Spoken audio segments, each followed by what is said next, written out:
লাগে অত্যাচার করে কি পাইতেছে আমাদের এই গরিব মেজির প্রহরবানির দাম সরকারেও দিল না, অন্তত তত্ত্বাবধান সরকার আছে ডাক্তার সেও কি আমাদের এই দুঃখের প্রতিদান দিত না। আমরা অভাবী, আমরা কি চুরিটা হাতি করে খামো? আমাদের সন্তান লেখাপড়া করে টাকার মানুষ করবো না, টাকার চোরটা হাত বানাবো।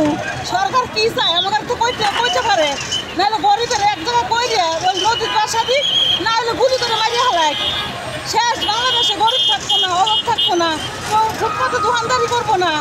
আমরা তো বাংলাদেশের নাগরিকই। আমরা কি ভারত থেকে আইছি না আমরা অন্য দেশের খাইছি? কোন দেশের খাইছি? আমাদের লোক সরকার মন কান্দে না?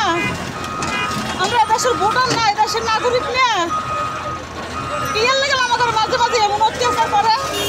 আগে একদল আসিল টিয়া পয়সা খাই, তখন টিয়া পয়সা লাগে না, নিরালা একটু দোকানদারি করি তো খাই, চুরি হাতি করি না, বাটপারি করি না, চিন্তাই করি ওই এখানে আমরা থাকাতে আরো এখানকার বিল্ডিং এর মানুষ ধরে নিরাপত্তা আছে, চোর নাই, ডাকাত নাই, বাটপার নাই। এই জায়গার মতো স্বাধীনতা জায়গা নাই, কোনো খারাপ রিপোর্ট আছে? তাহলে এই জায়গার ভিতরে তো অত্যাচার কি এর লেগে?